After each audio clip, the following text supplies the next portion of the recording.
Assalamualaikum warahmatullahi wabarakatuh. Alhamdulillahirabbil alamin.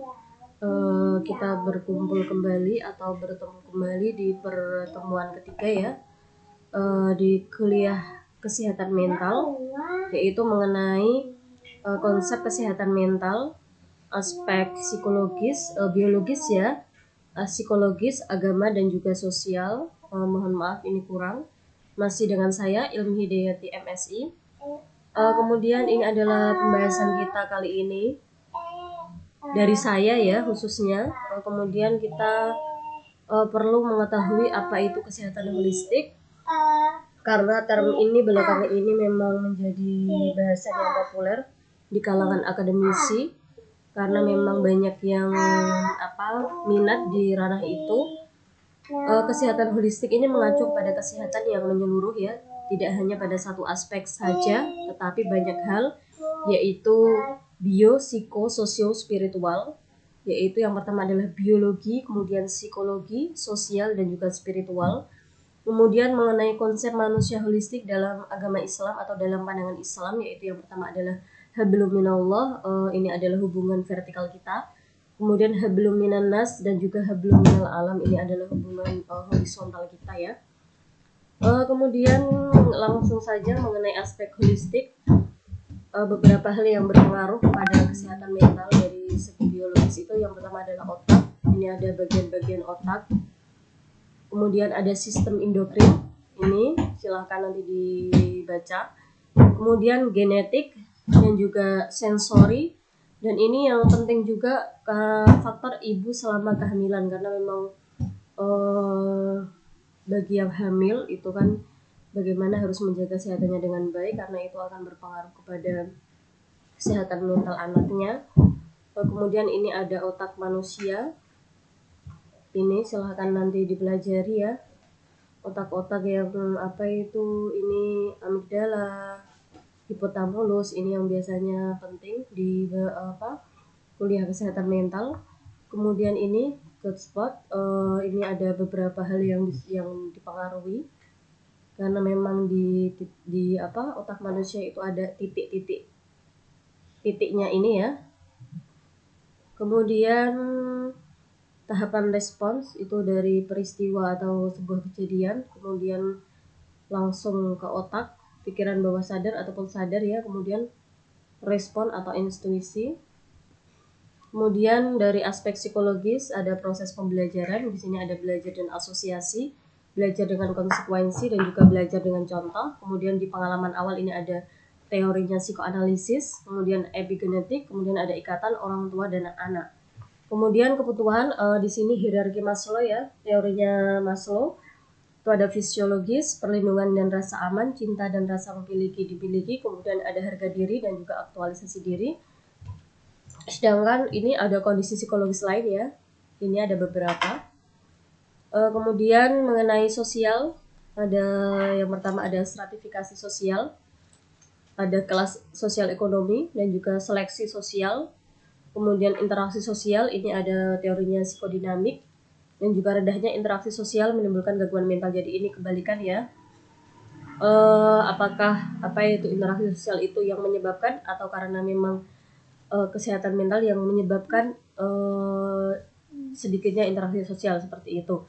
Kemudian dari keluarga ada sebabnya perceraian dan juga perpisahan, keluarga yang tidak fungsional dan juga perlakuan dan pengasuhan itu sangat berpengaruh juga ya terhadap kesehatan mental seorang anak.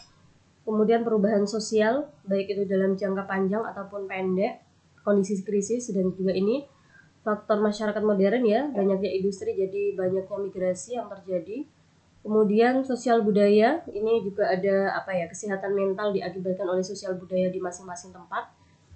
Kemudian ada stresor psikologis lain. Stresor itu penyebab dari stres ya teman-teman. Kemudian ini tadi stresor lainnya ada beberapa, ada kematian. Ini memang tidak jelas, nanti saya share di grup ya fotonya. Untuk selanjutnya yaitu sehat mental sesuai dengan ajaran Islam. Itu yang pertama adalah perilaku atau akhlak, kemudian pikiran, akal, dan juga perasaan, ini yang sesuai dengan ajaran Islam pastinya.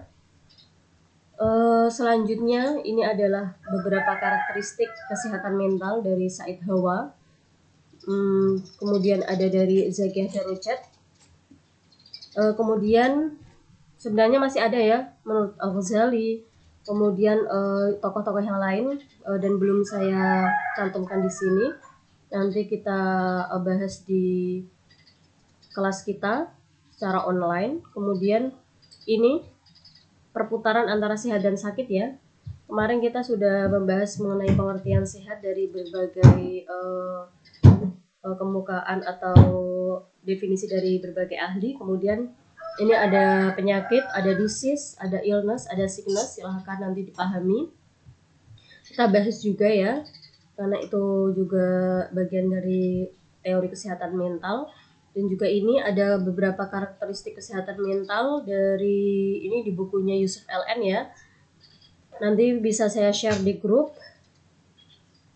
Ada fisik, kemudian ada psikis, ada sosial, dan juga ada moral religius.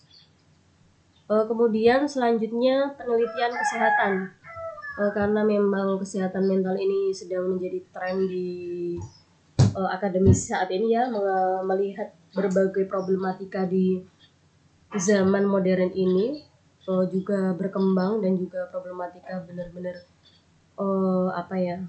kondisi sosial masyarakat kita banyak mendapatkan yang speak up mengenai kesehatan mental. Jadi memang sekarang banyak sekali penelitian, baik itu penemuan teori baru ataupun pengembangan dari teori-teori yang memang sudah ada.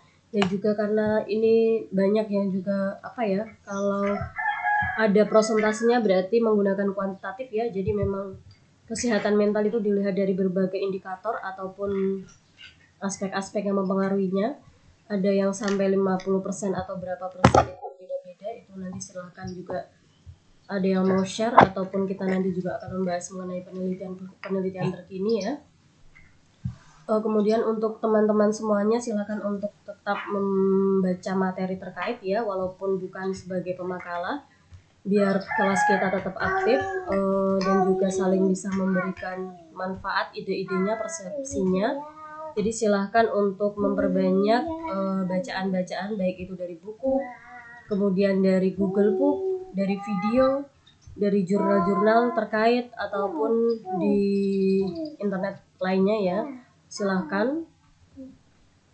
Nanti kita lanjutkan di kelas untuk lebih jelasnya dan juga untuk lebih lamanya ya, seperti itu. Dari saya mungkin cukup sekian, kurang lebihnya saya mohon maaf. Akhirul kalam ya. Assalamualaikum warahmatullahi wabarakatuh.